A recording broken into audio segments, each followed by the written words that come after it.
Alléluia, que Dieu soit béni, que Dieu soit glorifié. Merci Seigneur pour ce nouveau dimanche où tu nous permets Seigneur de pouvoir nous retrouver ensemble afin de pouvoir diffuser cette nouvelle émission du culte du dimanche. Aujourd'hui, le Seigneur a mis à mon cœur de vous partager une émission du culte du dimanche qui a pour thème « Tout ce que fait cet homme est réussi ». Tout ce que fait cet homme est réussi. Il faut savoir que la parole de Dieu, il y a la réussite dedans, mais il n'y a pas la réussite à la manière que toi tu le penses, ou que la majorité des chrétiens, ici en France, en Europe, ou à l'étranger, ou en Afrique, ou dans le continent américain, peuvent penser. Il y a une réussite provoquée, il y a une réussite qui vient aussi du mal, mais la réussite de Dieu, elle est tout autre. Cette réussite-là, personne ne peut nous l'enlever, personne ne peut la détruire, personne ne peut l'effacer. Cette réussite-là, beaucoup la recherchent. Il y a quelque chose que le Saint-Esprit met à mon cœur, c'est la chose suivante. Il y a un passage où il y avait un magicien qui voulait exactement produire la même chose que les apôtres de Dieu étaient en train de produire. C'est-à-dire quoi? Il avait vu l'apôtre Paul produire des miracles et des prodiges. Il voyait le Saint-Esprit descendre sur la vie des gens. Et ce magicien, cupide, méchant, avait une seule chose dans son cœur, c'était la suivante. C'était, donnez-moi la possibilité aussi d'avoir ce pouvoir-là, de produire la même chose. Ça veut dire qu'il devait se produire quelque chose de tellement incroyable quand l'apôtre Paul priait pour que le Saint-Esprit descende dans la vie de quelqu'un qui ne se produit pas forcément dans nos assemblées aujourd'hui. Et ce magicien-là a voulu avoir le même pouvoir. Voici le type de cupidité qui existe dans nos assemblées aujourd'hui, dans le cœur des chrétiens. Et aujourd'hui, le Seigneur va nous emmener à voir exactement ensemble la réussite dont la parole de Dieu nous parle en nous disant que tout ce que cet homme, tout ce que fait cet homme est réussi. Nous allons voir ensemble cette réussite-là selon Dieu. Amen. Parce que nous ne devons pas être, et nous ne devons plus être, ce type de magicien-là. Commençons par Genèse chapitre 39, versets 2 à 3. Amen. Je répète pour celles et ceux qui lisent en même temps que moi. Genèse chapitre 39, versets 2 à 3. Le Seigneur était avec Joseph, si bien que tout lui réussissait. Joseph vint habiter la maison même de son maître égyptien. Celui-ci se rendit compte que le Seigneur était avec Joseph et faisait réussir tout ce qu'il entreprenait. Je reprends. Donc, Genèse, chapitre 39, versets 2 à 3. Le Seigneur était avec Joseph, si bien que tout lui réussissait. Amen. Si bien que tout lui réussissait. Joseph vint habiter la maison même de son maître égyptien. Celui-ci se rendit compte que le Seigneur était avec Joseph et faisait réussir tout ce qu'il entreprenait. Amen. Nous allons voir après la comparaison avec l'Arche de l'Alliance par rapport à un verset de ce que je viens de lire. Plutôt, une phrase de ce que je viens de lire. Il est dit dans Genèse 39, donc que je viens de lire, versets 2 à 3, « Le Seigneur était avec Joseph si bien que tout lui réussissait. » Vous comprenez ce que je dis? Le Seigneur était avec Joseph si bien que tout lui réussissait. Je ne vous prends pas pour des personnes bêtes. Je fais exprès de vous dire, est-ce que vous comprenez ce que je viens de lire? Parce que nous allons voir quelque chose maintenant, la comparaison avec l'Arche de l'Alliance, un verset, excusez-moi, qui concerne l'Arche de l'Alliance, qui se trouve dans 2 Samuel chapitre 6 verset 12. Je répète, 2 Samuel chapitre 6 verset 12. On vint dire au roi David, l'Éternel a béni la maison d'Obed-Édom et tout ce qui est à lui. À cause de quoi? À cause de l'arche de Dieu. Je reprends. Je reprends pour celles et ceux qui n'ont pas compris. 2 Samuel chapitre 6 verset 12. On vint dire, pardonnez-moi pour ma toux, vous connaissez déjà, je tousse beaucoup. 2 Samuel chapitre 6 verset 12. On vint dire au roi David, l'Éternel a béni la maison d'Obed-Édom et tout ce qui est à lui. À cause de quoi? À cause de l'arche de Dieu. Maintenant, on revient à quelque chose d'autre. Plutôt au verset que j'ai lu tout à l'heure. Reprenons une partie de ce verset. Vous allez comprendre. Genèse chapitre 39, verset 2. On ne va pas tout lire. On ne va pas lire jusqu'à l'entièreté du verset 3. Le Seigneur était avec Joseph, si bien que tout lui réussissait. Joseph vint habiter la maison de son maître. On va lire entièrement. Celui-ci se rendit compte que le Seigneur était avec Joseph et faisait réussir tout ce qu'il entreprenait. Tout ce qu'il entreprenait. Pourquoi son maître? Pourquoi le maître de Joseph? C'est la question qu'il faut se poser. C'est pourquoi le maître de Joseph a fait venir Joseph chez lui. Parce qu'il voyait que l'Éternel était avec Joseph. Et tout ce que faisait Joseph était réussite. Maintenant, on va voir pourquoi tout était réussite dans la vie de Joseph. Genèse chapitre 37, versets 2 à 3. Amen. Maintenant, on va voir pourquoi tout était réussite dans la vie de Joseph. Et après, on va attaquer avec le psaume 1. Alléluia. Genèse, commençons par le Genèse chapitre 37, versets 2 à 3. Voici l'histoire des fils de Jacob. Joseph était adolescent de 17 ans. Il gardait les moutons et les chèvres en compagnie de ses frères, les fils de Bila et de Zilpa. Ça veut dire que Jacob avait 2 femmes. Pardonnez-moi. Femme de son père. Amen. Il rapportait à son père le mal qu'on disait d'eux. Jacob aimait Joseph plus que ses autres fils, car il l'avait eu dans sa vieillesse. Il lui avait donné une tunique de luxe. C'est pas parce que Joseph racontait ses rêves que ses frères, si, ses frères disaient, mais c'est pas uniquement pour ça que ses frères détestaient Joseph. Joseph était un homme obéissant, était un jeune garçon, un jeune adolescent obéissant et vrai. Ce que beaucoup d'entre nous, nous ne sommes pas quand on va à l'église. Nous sommes plus comme un magicien, plus comme ce magicien-là dont je parlais par rapport aux apôtres. Je sais que mes messages ne plaisent pas beaucoup parce que le Saint-Esprit vous dit la vérité au travers de moi. Aujourd'hui, pourquoi nous ne plaisons pas à Dieu? Parce que nous faisons partie de cette génération perverse.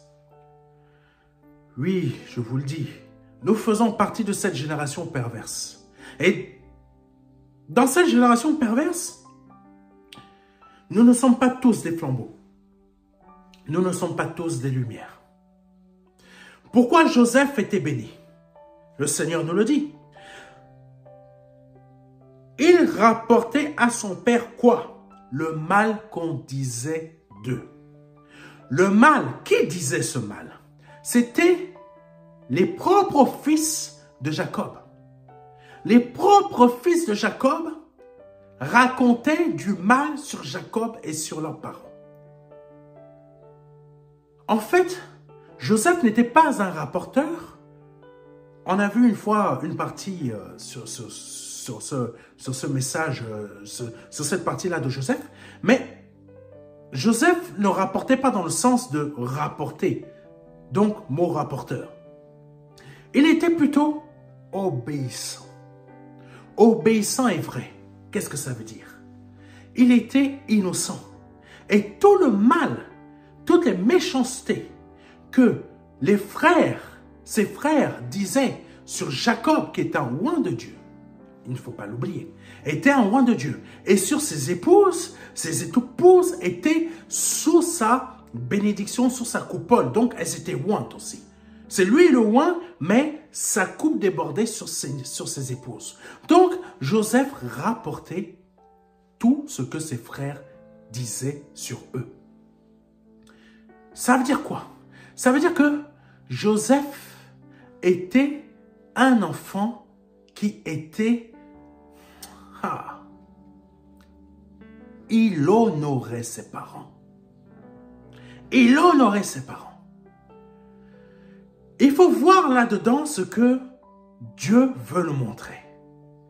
Dans la vie de Joseph, quand Joseph honorait ses parents, le Seigneur nous montre que si tu ne l'honores pas, parce qu'il est ton Père céleste, il est ton Dieu, si vous ne l'honorez pas, honorer, ça veut dire quoi? Ça veut dire être obéissant, être vrai, être dans sa direction.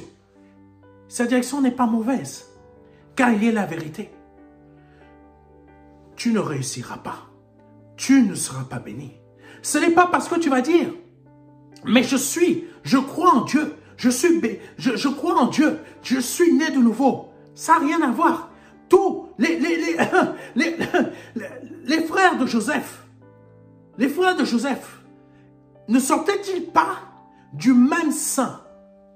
Pas les seins des femmes, je vous parle d'où? Du rein. Ça veut dire quoi? De la même reproduction, de la même reproduction, de la même source. D'où ils sortaient? Et ils sont sortis de Jacob. Ils sont sortis de Jacob. Amen. Ils sont sortis de Jacob. Mais qu'est-ce qu'ils faisaient? Ils faisaient le mal. En faisant quoi? En parlant, en disant le mal. En disant des choses mauvaises sur Jacob et sur ses épouses. Maintenant, il faut savoir une chose. Maintenant, on va prendre ça pour l'appliquer sur notre vie d'aujourd'hui. Joseph, en gros, si on l'applique, s'il vit aujourd'hui, Joseph est tout simplement la personne, tu ne le verras pas en train de servir à gauche et à droite et en train de palabrer, mais tu le verras en train d'être accroché sur un seul service, vrai et unique, qui est le suivant. Je veux plaire à mon Dieu, je vais aller m'occuper de paître les moutons et les chèvres comme il me l'a demandé, mais je vais m'éloigner de tout ce que mes frères et mes sœurs vont faire. Tout ce que eux, ils vont produire, je vais m'en éloigner parce que je vais m'accrocher et m'atteler à appliquer jour et nuit ce que le Seigneur m'a demandé de faire, non à ma manière, non à ma ressemblance à moi, mais à la manière de ce qu'il est. Amen. Prenons un exemple concret et très simple. Joseph ne serait pas toi qui vis dans le concubinage. Joseph ne serait pas toi, monsieur ou madame, qui est à l'église, mais qui allait coucher à droite et à gauche. Joseph ne serait pas toi, monsieur ou madame, qui allait palabrer sur la vie des autres, à gauche ou à droite. Joseph ne serait pas toi, monsieur ou madame, en train de faire toute autre chose, mais qui n'appliquait pas la parole de Dieu dans leur vie, comme nous allons le voir tout à l'heure. Et il ne serait pas là en train de dire « Alléluia, voici ma Bible, Alléluia, Alléluia » ou tout le temps en train de dire « Amen, Amen, Amen, Amen, Amen » et tout le temps en train de chanter « Alléluia, Alléluia » et dans la réalité, quand il quitte l'église, il insulte les gens, il double n'importe comment les gens, il grille les feux rouges, il parle mal des gens, il les critique. La soeur ou le frère qu'il a vu à l'église, il a dit, ah mon frère, t'es béni, hein, mais dans la même semaine, il va dire, cette soeur-là, regarde-moi, elle vient tout le temps comme ça, elle est tout habillée comme ça, ou le frère là, oh regarde-moi, c'est un incapable, il trouve même toujours pas de travail, toujours pas de job, en plus regarde-moi comment il est coiffé, avec des tresses. C'est normal que Dieu ne le bénisse pas. C'est normal, parce qu'il ne vaut rien. Regarde. Voici. Voilà. Joseph ne serait pas l'un de vous. Joseph ne serait pas l'une de ces personnes-là. Joseph serait plutôt en train de mettre en pratique la volonté de Dieu. Amen. Et s'il est dans un service dans l'église,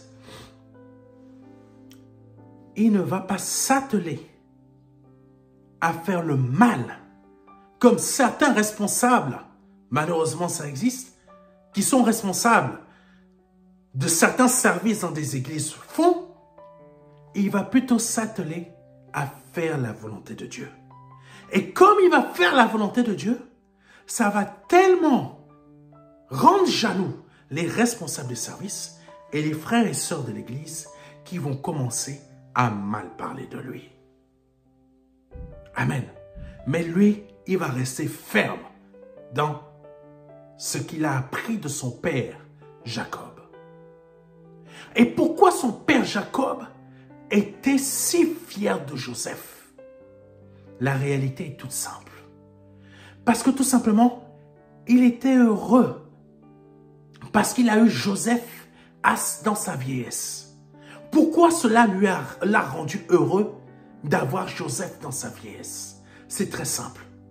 Parce qu'il s'est rappelé, parce qu'il s'est dit, j'ai eu la même bénédiction que mon père Abraham, qui a eu son fils Isaac à sa jeunesse. Et moi, mon fils que j'aime le plus, c'est celui que j'ai eu dans ma vieillesse, parce que je l'ai eu dans ma vieillesse, comme mon père Jacob, comme mon père Abraham l'a eu. Et c'est pour ça qu'il lui a donné une tunique de luxe. Et ce n'est pas un hasard, parce que notre destinée est déjà écrite bien avant notre naissance. Et la destinée de Joseph était déjà bien écrite avant sa naissance. Même si ses frères l'ont mis dans un puits et l'ont vendu comme esclave à des Égyptiens, à des voyous, à des vendeurs d'esclaves. En fait, ses frères étaient tout simplement, ils sont devenus vendeurs d'esclaves parce qu'ils ont vendu leurs frères comme esclaves. Mais ce n'est pas parce qu'il a été vendu par ses frères comme esclave que sa destinée a été effacée. Beaucoup d'entre vous, vous pensez que votre étoile est effacée parce que tout simplement, un membre de la famille est parti faire de la sorcellerie. Vous ne comprenez pas l'histoire de Joseph. Et c'est pour ça que nous la voyons ensemble aujourd'hui.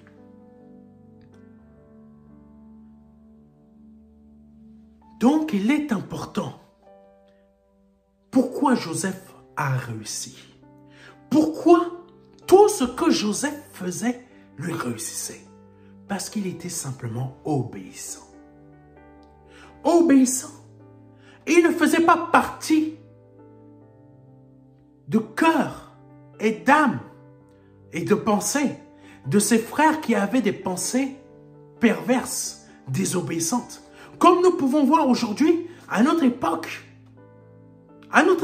2025, les autres années, ça va être pareil. Génération perverse. Il ne faisait pas partie de la génération perverse de ses frères. Il était plutôt à part. Même si il a été vendu, il a été à part. Parce que dès le début, son étoile était la plus haute.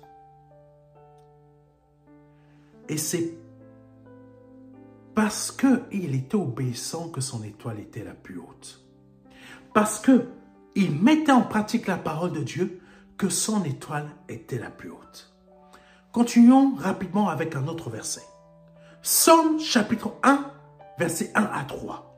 Je répète, Psaume chapitre 1, versets 1 à 3.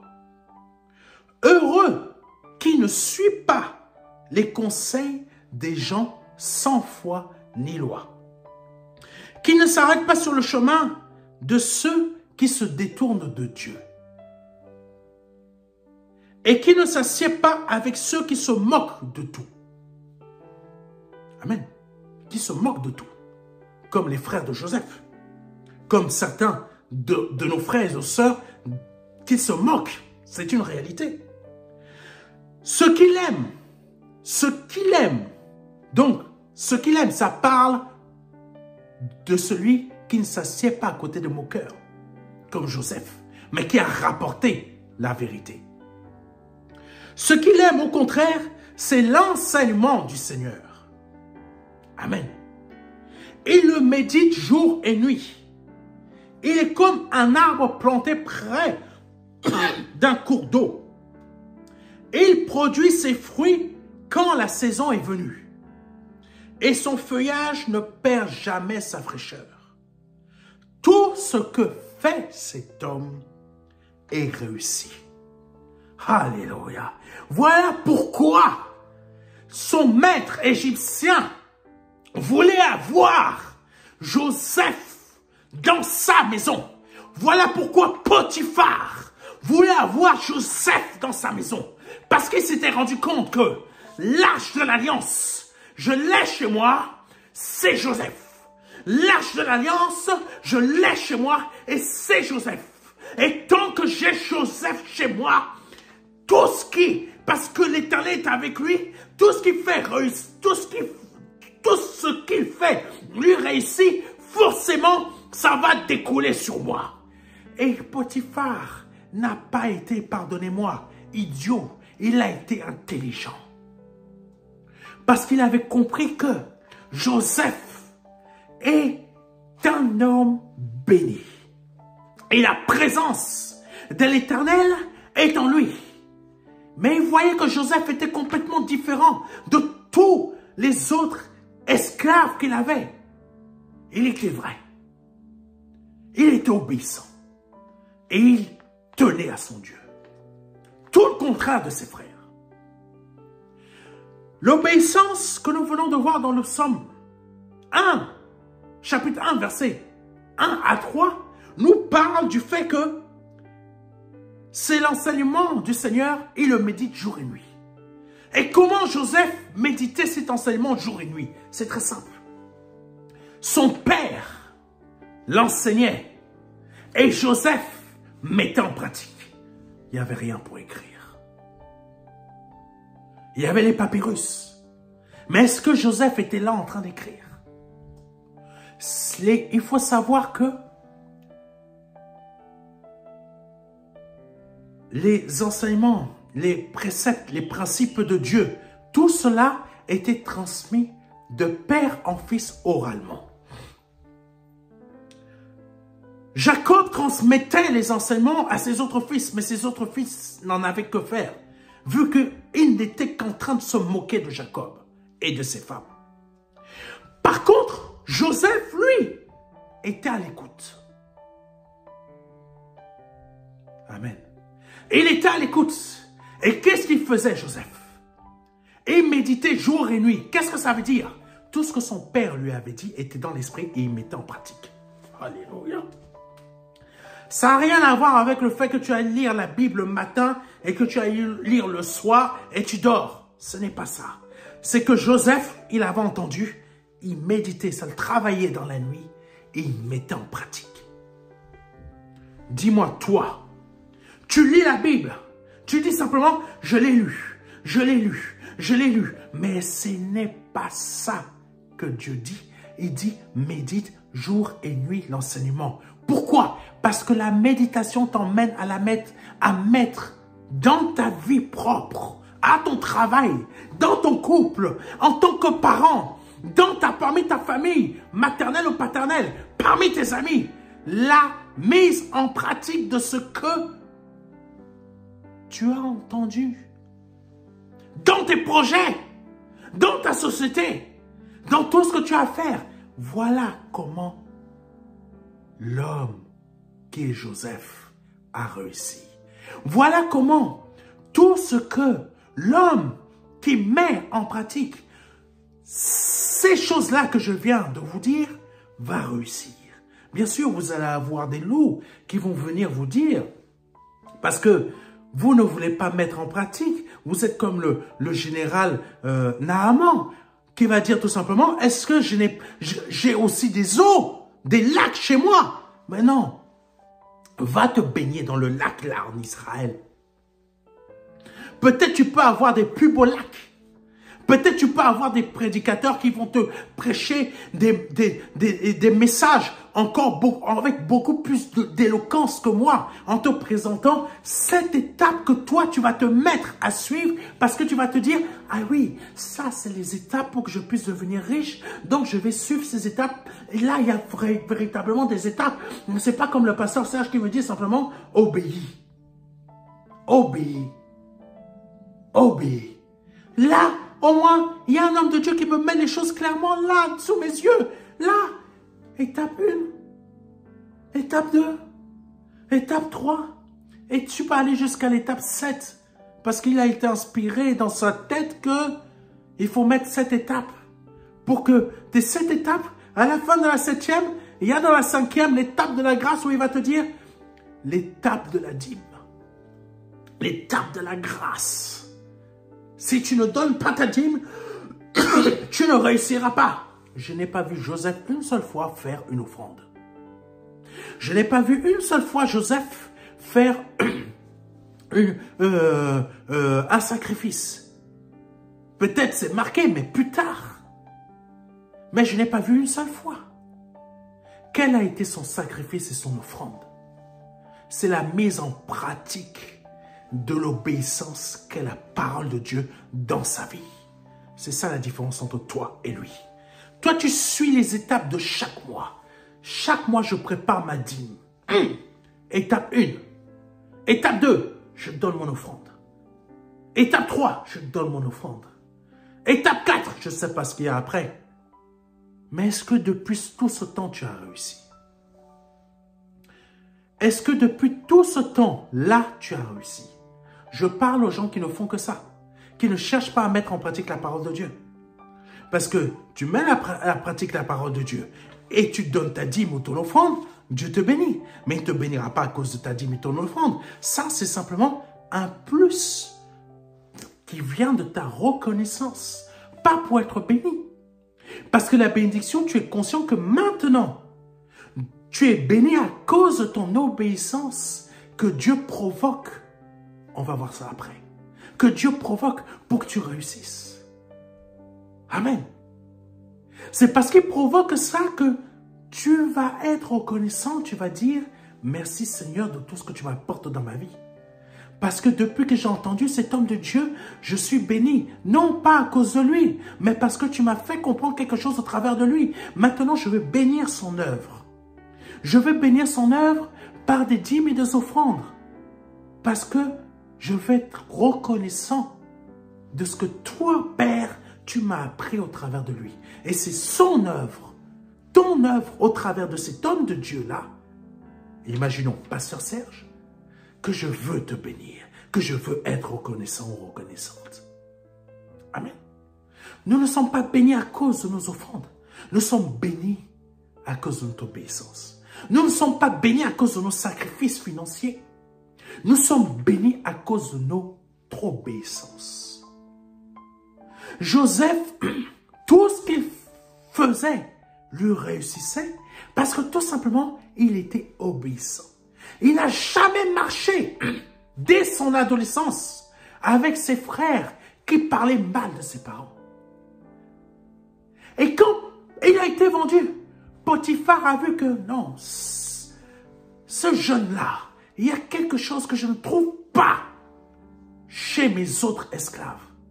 Lui là, c'est l'esclave que je vais monter au plus haut niveau. Oh, tu ne comprends pas. Cet esclave-là, c'est celui-là que je vais monter au plus haut niveau. Parce qu'il a compris qu'il faut Parce que lui, là, il est différent. Et lui, là, il y a son Dieu qui marche avec lui. Je ne sais pas comment il fait, mais son Dieu marche avec lui. Et il y a quelque chose dans sa vie, mais son Dieu marche avec lui. Et je peux vous dire que pourquoi Dieu marche avec lui? Parce que Joseph marchait avec Dieu. Nous avons vu quelque chose la semaine dernière, dimanche dernier, que Dieu cherche quoi? Il cherche des ouvriers qui marchent avec lui.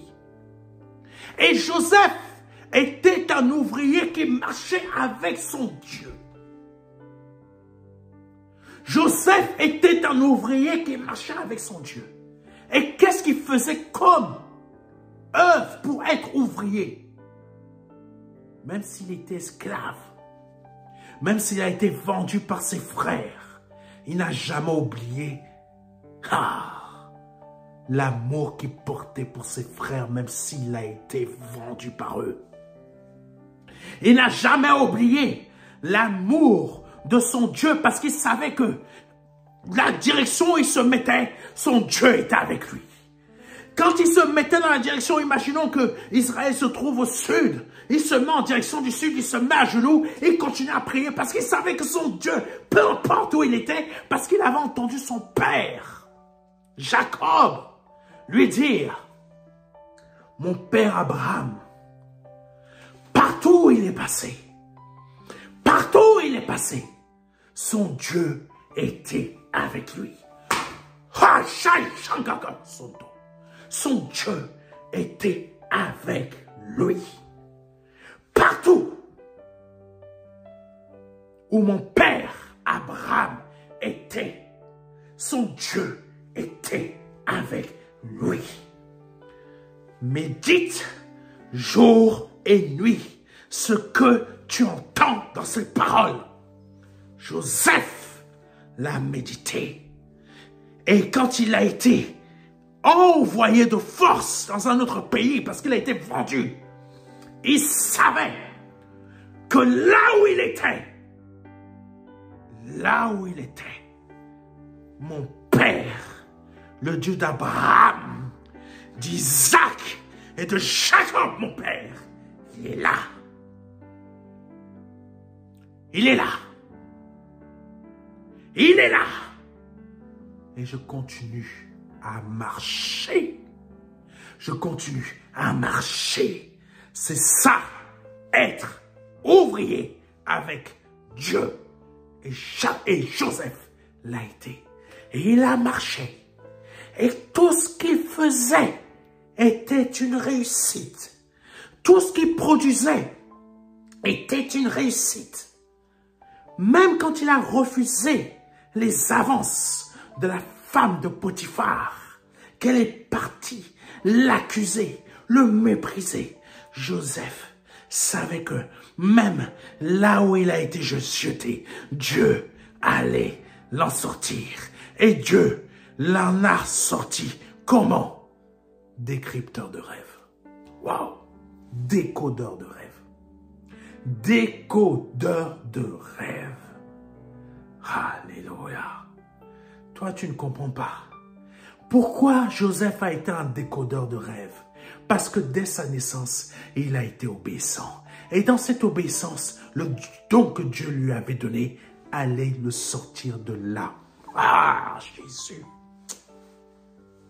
Toi, tu ne comprends pas. Pourquoi dans cette épreuve, dans cette situation dans laquelle tu es en train de te trouver, pourquoi tu passes par là? Pourquoi les choses ne marchent pas dans ta vie? Joseph est passé par là. Joseph est passé par là. Mais pourquoi il s'en est sorti? Parce qu'il y a une différence avec toi. La différence est la suivante. Il n'a pas oublié que peu importe là où il était jeté, le Dieu de mon père Abraham, le Dieu de mon père Isaac, le Dieu de mon père Jacob. Je ne sais pas comment tu t'appelles. Je ne connais pas ton prénom. Je ne connais pas ton prénom. Mais je vais t'inviter à faire la même chose que je suis en train de faire. Le Dieu de mon père Abraham, le Dieu de mon père Isaac, le Dieu de mon père Jacob il est avec moi. Peu importe où je suis, il est avec moi. Peu importe où je marche, il est avec moi. Peu importe où je serai envoyé, il est avec moi. Peu importe, Jésus est avec moi. Voici ce que disait Joseph. Voici ce que disait Joseph. Et quand un de mes enfants commencera à marcher en tant qu'adulte, il dira, le Père, le Dieu de mon père Abraham, le Dieu de mon père Isaac, le Dieu de mon père Jacob, le Dieu de mon... Jésus, Jésus, le Dieu de mon père Serge. Il est aussi avec moi. Parce que Joseph a vu comment son père Jacob a marché. Et il a écouté son père. Et il a marché pareil. Amen. Et il a marché pareil. Pourquoi tout réussissait à Jésus-Christ? Jésus a dit la même chose. J'ai écouté tout ce que mon père m'a dit. J'ai vu faire tout ce que mon père a fait. Joseph, c'est ce qu'il a fait. Ses frères ne l'ont pas fait. Mais Joseph l'a fait. Il a écouté, il a vu et il a marché. Alléluia. Et il a marché. Donc tout ce qu'il faisait, il réussissait. Quand Potiphar a vu que non, il faut que tu sois là où je suis. C'est la même chose qu'Obed-Édom. Quand l'Arche de l'Alliance était chez lui, tout ce qui... Écoute, tu n'as pas suivi.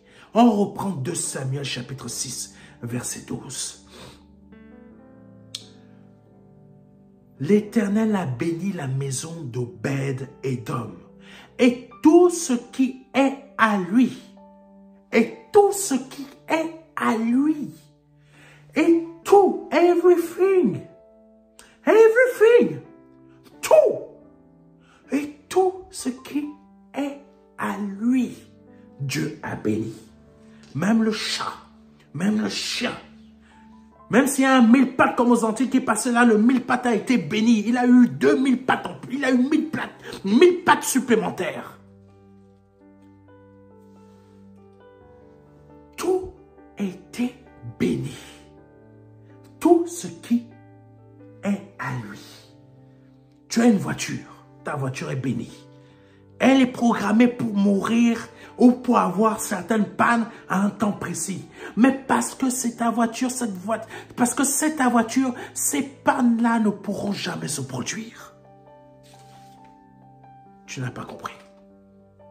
Tu as un travail. Parce que tout simplement, c'est ton travail. Tu es dans une entreprise qui est en train de fermer. Mais parce que c'est ton travail, tu ne seras pas licencié. Tu ne seras pas licencié. L'Arche de l'Alliance était chez Obed-Édom et Obed-Édom a été béni et tout ce qui était à lui a été béni. Quand Potiphar a pris Joseph chez lui, tout ce qui était à lui a été béni à cause de la présence de Joseph. Ah, Jésus. Voici d'où l'importance de marcher avec Dieu, de mettre en pratique jour et nuit ce que le Seigneur nous demande, de ne pas être des magiciens qui veulent juste avoir le pouvoir du Saint-Esprit, comme ce magicien-là quand il a vu les apôtres agir. Ne soyons pas des magiciens dans les assemblées. Ne soyons pas des magiciens.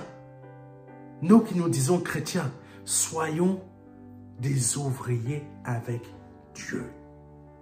Marchons dans l'obéissance. Marchons dans la sanctification. Marchons dans la sainteté. Parce que le Seigneur dit aussi, je raccorde ces versets que je vais lire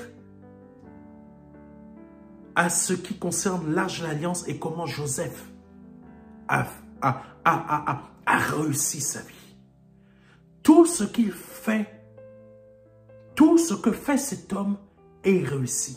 Pourquoi tout ce que fait cet homme est réussi? C'est le même principe que l'arche de l'alliance chez Obed-Edom.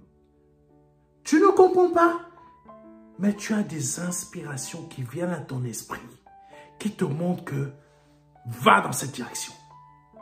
Tu as des pensées inspirées qui viennent à ton esprit, qui te disent dans ton lieu de travail, propose, tu deviens une force de proposition dans ton travail. Tu deviens une force d'idées, de proposition d'idées. Tu deviens un investissement pour ton entreprise, quand ton entreprise ne voudra même plus te lâcher parce que tout simplement, ils sont bénis à cause de toi. Ils sont bénis à cause de toi. Même ta femme ne voudra même pas changer d'homme, ne voudra même pas te laisser partir parce que tout simplement, elle voit qu'en toi, non, tu es une arche de l'alliance. À toi tout seul, tu es une arche de l'alliance.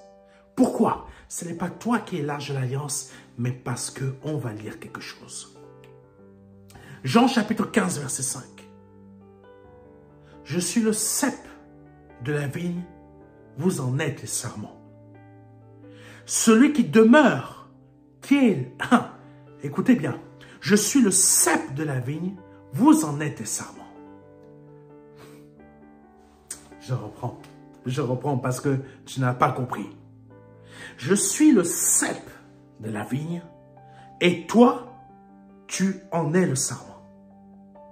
Celui qui demeure en moi et en qui je demeure portera du fruit en abondance. Car sans moi, vous ne pouvez rien faire. Oh. Sans Joseph, Potiphar n'aurait pas eu ces réussites-là. Parce que tout simplement, dans Joseph, il y avait quoi? Écoutez-moi bien. Dans Joseph, il y avait la présence de Dieu.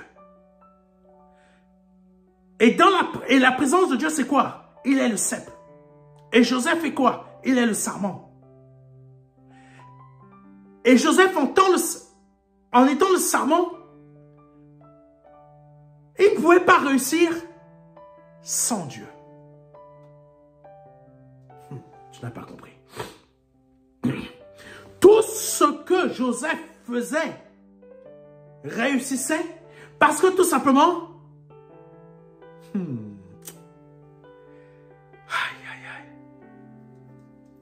parce que il demeurait en l'Éternel. Voyons un autre verset maintenant. Tu vas commencer à comprendre.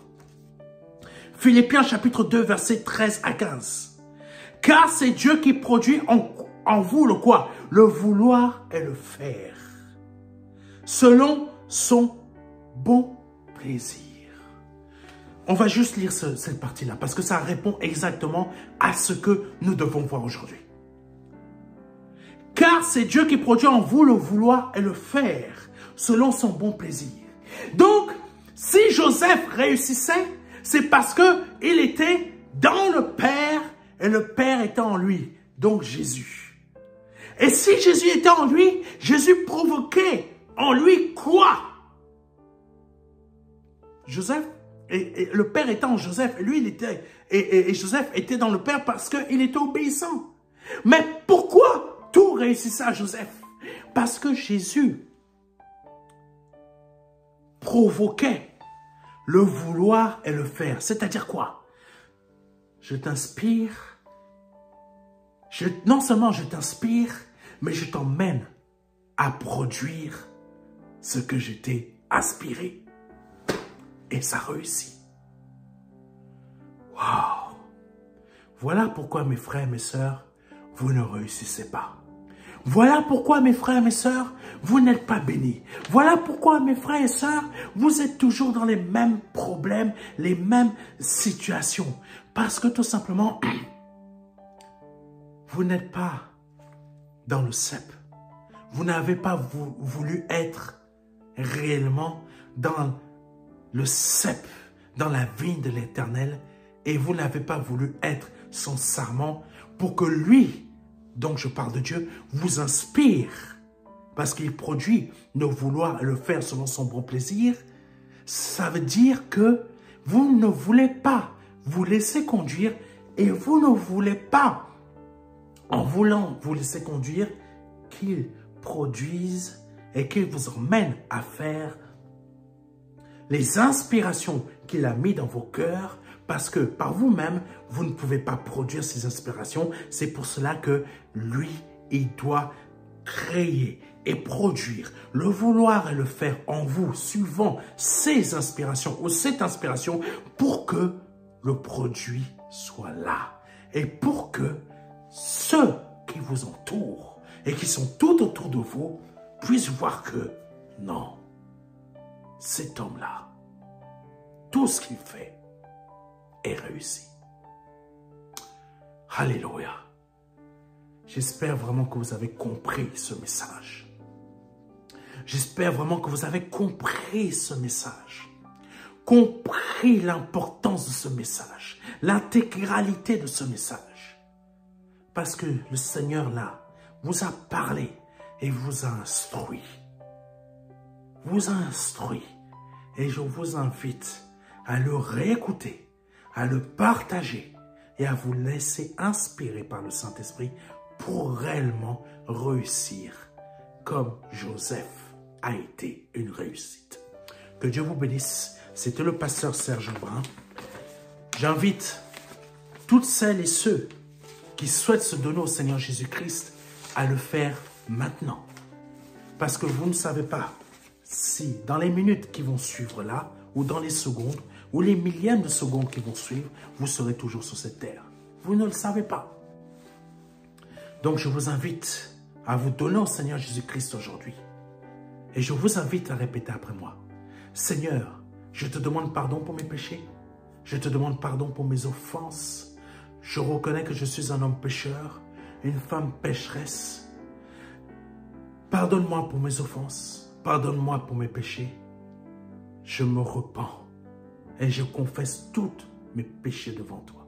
Je reconnais que tu es Dieu, Père, que Jésus-Christ est ton Fils et qu'il est Dieu et qu'il est sorti de toi et que tu l'as formé encore, que tu l'as envoyé sur cette terre, qu'il est mort à la croix pour moi, qu'il a versé son sang à la croix pour moi, pour que par son sang, je sois libéré et pardonné et lavé, restauré et réconcilié avec toi. Et le troisième jour, il est ressuscité. Je confesse tout cela au nom puissant de Jésus-Christ. Et je reconnais que mes péchés, je les ai abandonnés et qu'ils sont derrière moi. Alléluia. Si vous venez de répéter cela après moi, vous venez de passer de la mort à la vie, je vous invite à nous envoyer un livret, les 4 marches. Mais quand je dis répéter, c'est répéter avec foi, sincérité et réalité. De vrai, que vous êtes vraiment vrai de cœur. Envoyez-nous un mail à contact@ministère-de-la-réconciliation.fr afin que nous puissions vous envoyer un mail avec le livret Les 4 marches qui va vous aider dans votre conversion, qui va vous aider à réussir ce changement. Au nom puissant de Jésus-Christ. Et si vous souhaitez nous bénir cette œuvre, nous aider financièrement, vous avez la possibilité de le faire. Il y a un QR code là, ou simplement sur notre site internet, vous pouvez nous aider par une offrande ou un don pour qu'on puisse continuer à avancer. Que Dieu vous bénisse. C'était le pasteur Serge Brun et à dimanche prochain. Amen.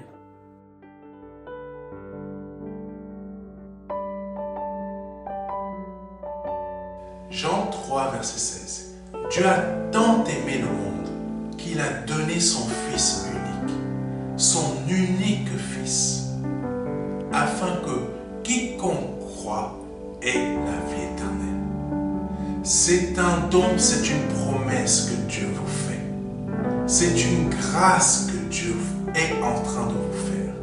Parce que nous sommes sous la période de la grâce. C'est un très grand cadeau. La vie éternelle par le Seigneur Jésus-Christ. Aujourd'hui, vous avez la possibilité de passer par la porte étroite. Parce que le royaume des cieux vient frapper à votre porte. Oui, je vous le dis. Le royaume des cieux vient frapper à votre porte. C'est un grand cadeau que l'Éternel vous fait. Vous avez la possibilité de l'accepter. De dire oui, Seigneur, je t'accepte comme mon seul Seigneur et Sauveur. Je t'accepte comme mon Dieu. J'accepte de t'ouvrir la porte de mon cœur afin que tu rentres dans ma vie et afin que je me libère de mes péchés et que je les confesse devant toi et que je me répands de ma vie passée, de ces offenses, de toutes ces choses que je confesse devant ta face aujourd'hui. Je reconnais qu'il faut que je passe par cette porte étroite. Cette porte étroite dont le nom est Jésus. J'accepte de te donner ma vie aujourd'hui. Le Seigneur vous appelle à le faire aujourd'hui afin que vous puissiez passer de la mort à la vie. Parce qu'aujourd'hui est peut-être votre dernier jour. Vous ne le savez pas. Peut-être aujourd'hui, c'est le jour où le Seigneur vous appelle à vous donner à lui, à donner votre vie au seul Dieu, au seul et unique Dieu, le Dieu vivant et vrai. Vous avez la possibilité de le faire aujourd'hui parce que c'est la seule porte qui existe. C'est une porte étroite. C'est une porte qu'il faut emprunter pour pouvoir accéder au salut. Vous avez la possibilité aujourd'hui de l'emprunter en nous contactant à contact@ministère de la réconciliation.fr. Vous avez la possibilité aujourd'hui de recevoir un livret numérique de notre part qui va vous aider dans cette démarche afin que vous puissiez accéder à la vie éternelle. Ne tardez pas, parce que vous ne le savez pas. Peut-être aujourd'hui est